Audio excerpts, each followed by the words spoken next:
سب سے پہلا واقعہ کرتاس میں اللہ کے رسول کے حکم کی نافرمانی. اللہ کے رسول نے کہا کہ کاغذ قلم لاؤ، آپ نے کہا کہ اس شخص کو ہذیان ہو گیا ہے، ہمیں اللہ کی کتاب کافی ہے. دوسرا یہ ہے کہ حضرت ابو بکر کی بیعت جہاں پر ہوئی ثقیفہ بنی سعدہ میں، اس کی ماسٹر مائنڈنگ ساری جو اس کی پلاننگ تھی حضرت عمر سے ثابت ہے ہمارے یہاں پر.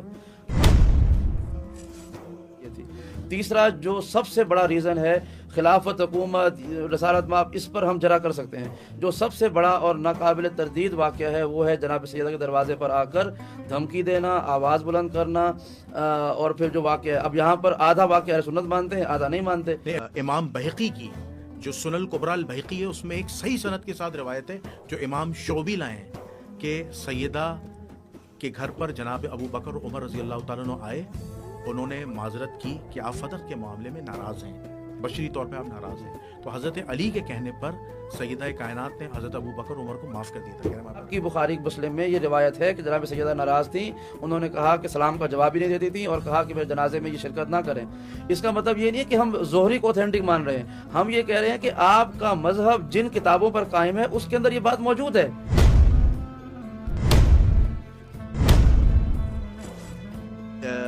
اہل تشیع حضرات حضرت عمر کو کیوں نہیں مانتے؟ کیونکہ میں چاہتا ہوں کہ اس کو بڑے آپ خوبصورت انداز میں بتائیں، کیونکہ پاکستان کے حالات بھی بڑے ایسے حضرت عمر کو کیوں نہیں مانتے؟ دیکھیں یہ پھر وہی کہ یہ ان چند افراد میں سے ایک مایہ ناز شخصیت ہیں کہ وہ ایک بڑی وجہ بتا دیں تو کافی ہے. بہت ساری وجوہات ہیں اور یہ ساری بڑی ہیں. میں جلدی بیان کرتا ہوں تفصیل میں جائے بغیر. سب سے پہلا واقعہ کرتاس میں اللہ کے رسول کے حکم کی نافرمانی. اللہ کے رسول نے کہا کہ کاغذ قلم لاؤ، آپ نے کہا کہ اس شخص کو ہذیان ہو گیا ہے، ہمیں اللہ کی کتاب کافی ہے. حالانکہ قرآن کی صحیح مخالفت تھی. ہذیان لفظ حضرت عمر سے ثابت ہے. ہاں ان رجل لا یہجر کا لفظ ہے اہل سنت کے ہاں صحیح بخاری مسلم وغیرہ میں. لیکن آپ کو پتہ لا یہجر کا لفظ ہے. اگر وہ یہجر کا لفظ ہے، اس میں اہل سنت جو محدثین ہیں، محققین ہیں، جرا کرتے ہیں، وہ الفاظ حضرت عمر کے نہیں ہیں، وہ الفاظ زہری کے ہیں، وہ اس کے ذاتی الفاظ ہیں. اچھا، اب اس کا فیصلہ کون کرے گا کہ کہاں سے الفاظ حضرت عمر کے ہیں؟ یہ کہہ رہے ہیں اس حدیث کے اندر زہری اندراج زہری پایا جاتا ہے، اور زہری کی جتنی روایات ہیں وہ سب کنٹروورشل ہیں، جو اہل بیت کے بھی خلاف ہیں اور خلفاء راشدین کے بھی خلاف ہیں. یہ میں ان کا مقدمہ کہہ رہا ہوں. ٹھیک ہے پھر میں آپ اس کا ایک رائے حل نکال لیتے ہیں. رائے حل یہ ہے کہ یہ لفظ تو پایا گیا نا تاریخ میں، حضرت عمر نے کہا یا کسی اور نے کہا، ایکس وائی، میں نام لیے بغیر کہہ رہا ہوں، جس نے بھی کہا X Y Z A B C, کس نے بھی کہا، جس نے بھی کہا ہم یہ مانتے ہیں کہ اس نے غلط کہا. اس نے اللہ کے رسول کی توہین کی، اس نے خدا کے حکم کی مخالفت کی. ما آتاکم الرسول فخذوہ وما نہاکم عنہ فانتہوا، جو تمہیں دے اس سے لے لو، جس سے منع کرے اس سے باز آ جاؤ. اطیعوا اللہ و اطیعوا الرسول کے بہت سارے ہیں. تو اللہ کے رسول کا فرمان تو تھا کہ مجھے کاغذ قلم دو. جس نے بھی یہ لفظ کہا اس نے خیانت کی ہے، زیادتی کی ہے، وہ اللہ رسول کا مجرم ہے. اس لفظ کی بات کر رہا ہوں. دوسری بات یہ ہے کہ یہ لفظ کے علاوہ اہل سنت میں کیا ثابت ہے جو زہری نے نہیں کہا، وہ یہی ہے کہ حسبنا کتاب اللہ، اللہ کی کتابوں میں کافی ہے. تو یہ بھی اللہ کے رسول کی مخالفت تھی. اللہ کے رسول جانتے تھے کہ آپ کو اور مجھے کیا کافی ہے. کچھ تو تھا ایسا کہ لیکن حضور نے وصیت تو نہیں لکھوائی اور مزید 3 دن تک زندہ رہے. اہل سنت کہتے ہیں اس کا مطلب کوئی وصیت نہیں ہے، کوئی جانشین رسول نہیں. اس وقت اللہ کے رسول کیا لکھوانا چاہ رہے تھے؟ اس وقت جب کاغذ قلم مانگا تو کچھ تو لکھوانا چاہ رہے ہوں گے نا بھائی. بالکل چاہ رہے تھے، تو وہ نہیں لکھنے دیا گیا نا. یہ لکھنا چاہیے. پہلی بات یہ میں تفصیل میں صرف بتا رہا ہوں. ایک واقعہ کرتاس جو ہمارے نزدیک اس طرح سے ثابت ہے. دوسرا یہ ہے کہ حضرت ابو بکر کی بیعت جہاں پر ہوئی ثقیفہ بنی سعدہ میں، اس کی ماسٹر مائنڈنگ ساری جو اس کی پلاننگ تھی حضرت عمر سے ثابت ہے ہمارے یہاں پر. کہ ہمارا نظریہ یہ ہے کہ حق امام علی کا تھا کہ جو انہوں نے خود غدیر خم پر یہ جملہ کہا تھا، بخن بخن لکا یا علی اصبحت مولایا و مولا لکل مومن و مومنۃ، کہ اے علی مبارک ہو، آج آپ میرے بھی مولا بن گئے اور ہر مرد اور عورت کے مولا بن گئے، ہر مومن و مومنہ کے مولا بن گئے. تو یہ جملہ موجود تھا. تو پھر جب رسالت مآب کی انتقال اور وہ تدفین وغیرہ میں اہل بیت مصروف تھے تو آپ نے ثقیفہ بنی سعدہ کا انعقاد کیا. دوسرے جملہ بات یہ تھی.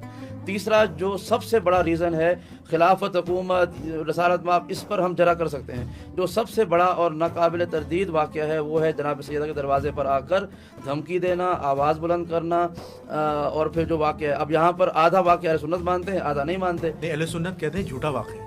بہرحال جناب سیدہ کی ناراضگی تو موجود ہے نا ابو بکر عمر سے. اہل سنت یہ تو مانتے ہیں نا. نہیں، وہ کہتے ہیں کہ اہل سنت والجماعت کہتے ہیں یہ جو بخاری میں روایت ہے نا 4240 کہ سیدہ ناراض ہوئیں، غضبناک ہوئیں فتح کے معاملے میں، اور پھر امام علی کو انہوں نے حکم دیا کہ میرے جنازے میں کوئی شریک نہ ہو اور راتوں رات مجھے دفن کر دیا جائے، یہ بھی ادراج زہری ہے. اور یہ اس پر محدثین نے جرح کی ہے، اور ایون اہل سنت کا میں مقدمہ کہہ رہا ہوں، میں تو ایک آزاد خیال ہونے کے ناطے کہہ رہا ہوں، آپ اس میں کوئی چیز میں برا نہیں مانی گا، جو مقدمہ اہل سنت ہے، تاکہ اہل سنت کل علماء یہ نہ کہیں کہ جنید صاحب آپ نے ون سائیڈڈ انٹرویو کیا اور کچھ کہا ہی نہیں اور آپ خاموشی سے سنتے رہے، تاکہ نہیں بالکل آپ تو پھر اہل سنت کا یہ حق بنتا ہے نا، وہ کہہ رہے ہیں اگر آپ یہ مانتے ہیں کہ سیدہ ناراض ہوئی تھی، تو ہمارے پاس امام بہقی کی جو سنن الکبریٰ البہقی ہے، اس میں ایک صحیح سند کے ساتھ روایت ہے جو امام شعبی لائے ہیں کہ سیدہ کے گھر پر جناب ابو بکر عمر رضی اللہ تعالیٰ عنہ آئے، انہوں نے معذرت کی کہ آپ فدق کے معاملے میں ناراض ہیں، بشری طور پہ آپ ناراض ہیں، تو حضرت علی کے کہنے پر سیدہ کائنات نے حضرت ابو بکر عمر کو معاف کر دیا تھا، وہاں پر روایت ہے۔ فدق کا جھگڑا ختم، دیکھیں فدق کا جھگڑا ختم ہو نہیں سکتا نا، چونکہ اس کے بعد اس پر مزید گفتگو ہوتی رہی ہے۔ فدق ایک ایسی حقیقت ہے کہ جو اتنی آسانی سے جھگڑا ختم ہو نہیں سکتا، کیونکہ یہ ہمارے 7ویں امام حضرت امام موسیٰ کاظم کے زمانے تک یہ موضوع ڈسکس ہوتا رہا ہے۔ ہمارے 6ٹھے امام کی روایات ہیں فدق کے حوالے سے۔ 7ویں امام جب امام موسیٰ کاظم علیہ السلام جب ان کو ہارون رشید نے بلایا اپنے پاس اور اس نے کہا کہ میں چاہتا ہوں کہ چلے آپ چچا بھائی ہیں میرے دور کے، میں چاہتا ہوں کہ فدق آپ کو دے دوں تاکہ جھگڑا ختم ہو جائے۔ فدق کہاں سے کہاں تک تھا؟ امام موسیٰ کاظم نے ایک حد بندی کر دی کہ یہاں سے یہاں اور یہاں سے وہاں، کچھ علاقوں کے نام تھے، یہاں سے یہاں اور یہاں سے یہاں۔ تو جب یہ جملہ کہا تو ہارون رشید نے کہا کہ اگر یہ سب میں آپ کو دے دوں پھر میرے پاس کیا رہے گا، میں اپنی حکومت کیسے چلاؤں گا آگے؟ تو اس کا مطلب ہے کہ فدق ایک ایسی بات تھی جو 7ویں امام کے زمانے تک بھی زیر بحث تھی، تو صرف یہ کہہ کے کہ اب زہری نے لکھ دیا اس سے مسئلہ حل نہیں ہوگا۔ اگر یہ واقعی میں اہل سنت یہ مانتے ہیں تو پھر اتنا تو ان کو چاہیے نا کہ اپنی کتابوں میں سے ان الفاظ کو حذف کر دیں اور کہہ دیں کہ بھائی یہ زہری کی خرافات ہیں، ہم اس کو نہیں مانتے۔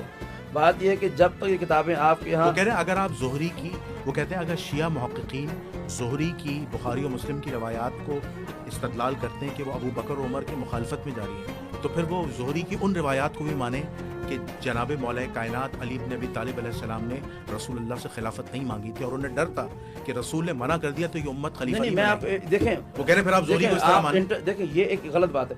انٹرفیس ڈائلاگ ہوتا کیسے ہے، مناظرہ کیسے ہوتا ہے؟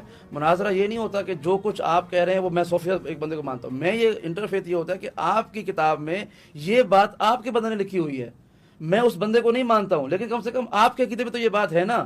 جس طرح سے نہج البلاغہ کا ایک قول آپ مجھے سنا دیں اور آپ کہیں کہ یہ آپ کے سید شریف رضی نے اس بات کو لکھا ہے، اور اس کا مطلب یہ نہیں ہے کہ میں آپ سے کہوں کہ آپ شریف رضی کو پورا مانیں۔ اس کا مطلب یہ ہوتا ہے جب مناظرہ کیا جاتا ہے انٹرفیت کا مطلب یہ ہوتا ہے کہ آپ کی بخاری مسلم میں یہ روایت ہے کہ جناب سیدہ ناراض تھیں، انہوں نے کہا کہ سلام کا جواب بھی نہیں دیتی تھیں اور کہا کہ میرے جنازے میں یہ شرکت نہ کریں۔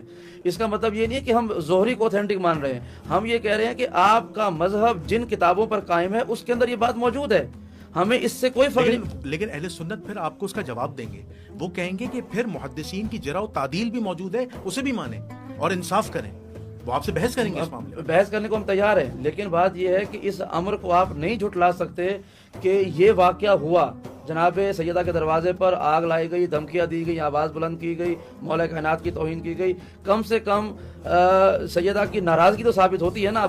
آپ کو اہل سنت پھر الزام لگاتے ہیں، اہل سنت پھر ایک سخت ایلیگیشن لگاتے ہیں اور کہتے ہیں کہ جس راوی سے یا جس کتاب سے تشیع جو ہیں، اہل تشیع جو ہیں وہ سیدہ کی شہادت ثابت کرتے ہیں، وہ مشہور و معروف کتاب ہے کتاب سلیم بن قیس الہلالی، لیکن کتاب سلیم بن قیس الہلالی کتاب ثابت ہی نہیں، کیونکہ یہ نہیں پتا کہ وہ کتاب سلیم نے لکھی، اگر سلیم نے لکھی تھی تو وہ اپنے آخری وقت میں ابان بن ابی عیاش کو دے کے گیا تھا، پھر عوام اس سے روایتیں بیان کرتا تھا، اب اس میں آپس میں اختلاف ہے۔ دیکھیں جیسے آپ ایک جس بھی محدث نے یہ جملہ کہا کہ ایک صحیح بخاری اور صحیح مسلم کی روایات ابان بن ابی عیاش کو نا، جی آپ کے یہاں علامہ خوئی ہیں، جی علامہ خوئی نے اسے ضعیف راوی لکھا، ہاں میں آپ کو اس سے استدلال نہیں کر سکتا۔ میں بتاتا ہوں، جس طرح سے آپ بخاری اور مسلم کی روایات میں ایک قاعدہ لے کے آئے ہیں بعض محدثین کہ یہ زہری کی تحریفات ہیں، اس نے لفظ اضافہ کر دیا۔